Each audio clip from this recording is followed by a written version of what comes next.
This is 6:15 a.m. before the cafe's open, and there's almost no cars here, so let's get an impression of what it's like with no people.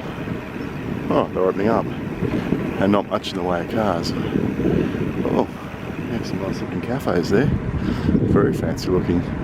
Applecross, pretty wealthy area, so you can see there's off-street parking in a lot of these little blocks here. In fact, let's just ride into this one and have a look. I guess this is what makes this, well, I'll go in the no entry and go out the other side, but as you can see here, pretty substantial amount of parking.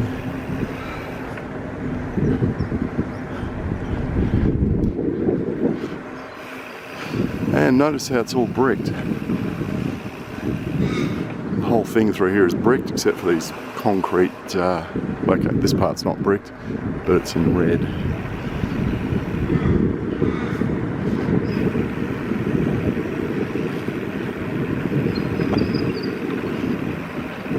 Righto, we will do a loop around.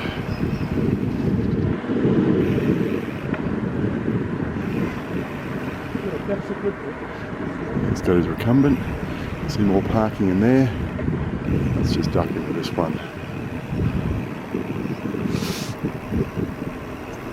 Oh, that's not a lot of parking. That's what, 1, 2, 3, 4 spots.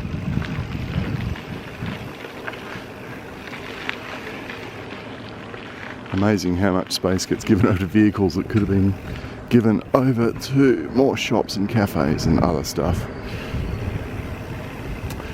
Let's just have a look at this area. So, little bricked off area made into a street eating spot. Pretty useful.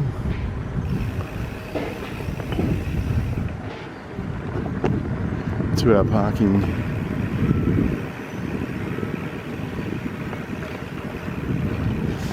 Okay, we've got a larger car park in here, more shops off to the side. So they can fit in 1, 2, 3, 4, 5, 6, 7, so they can fit another 8 shops by doing that. Okay, Patisserie and Cafe.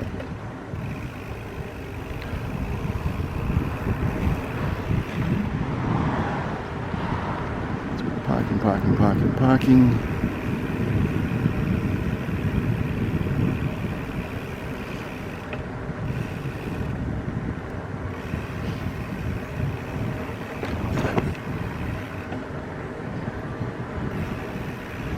Well, let's have a look at these cafes.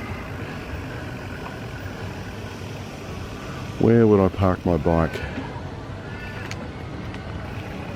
Oh, bike parking. That's nice.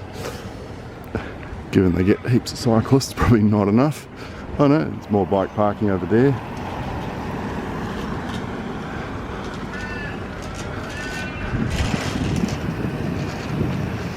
And do we have anything around the corner?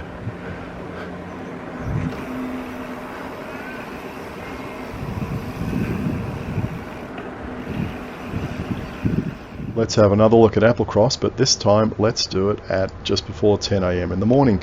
And what you can see here is the streets are suddenly full of cars, well, full of parked cars.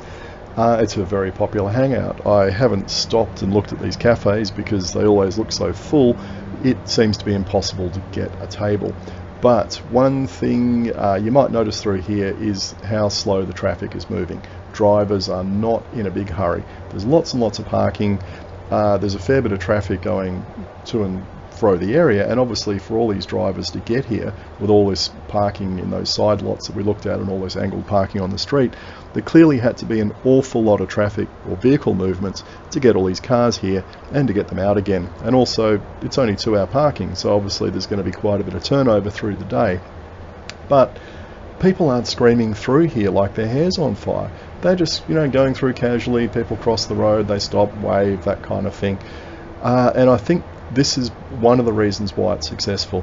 Yes, it's got a lot of parking, and clearly people like to drive to the shops. Not everyone is mad about walking to the shops or cycling to the shops like I am and other people, you know, a lot of people want to drive. Okay, they've got the option here, but but them driving doesn't make it unpleasant for everybody else.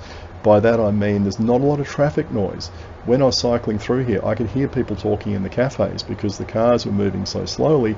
They weren't making a lot of exhaust noise and they weren't making a lot of tyre noise. And look at this Porsche, just ambling through casually, not, you know, screeching around that roundabout trying to get through here at 100 miles an hour.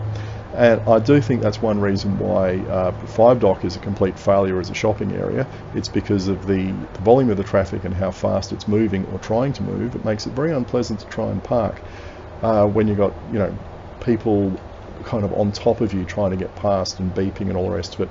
And Warringah, you know, 50 km/h speed limit should be re-engineered like this to drop the speeds to a maximum of 30 kilometers an hour. Now I did in fact pull over here because I saw there was an electoral office, and with an election coming up a few weeks after this, I thought I'd see who it was, and it was Dean Nalder. He didn't stand. The person that stood in his place lost. Oh well, so sad, too bad. And here's this cafe that you saw being set up earlier in the day, you know, lots of people. But what I wanted to show you is as we leave, this street was completely empty, or it's normally completely empty in the mornings when I ride through here, but around 10 a.m. Pretty much every parking spot is taken, and obviously these are people that want to go to Applecross. They can't park up there, they're parking down here. So it definitely attracts a lot of vehicle traffic. There's a lot of bicycle parking there, so that's good if you want to ride. I guess with the big block sizes here, you know, probably makes it a long way to walk for a lot of people because there's long frontages. But you know, it seems to be a successful place that attracts a lot of people, and so yeah, parking is possibly, you know, one part of that equation, but I think it's the pleasantness of it caused by the low speed of the people driving around that makes it safe, it makes it quiet, and it makes it less stressful. And I think that's something that particularly Canada Bay Council needs to take on board. Is yes, if you want to put in more parking, well, put it in, but for goodness sake, re-engineer the streets to make sure people going to and from that parking don't scare everyone else off.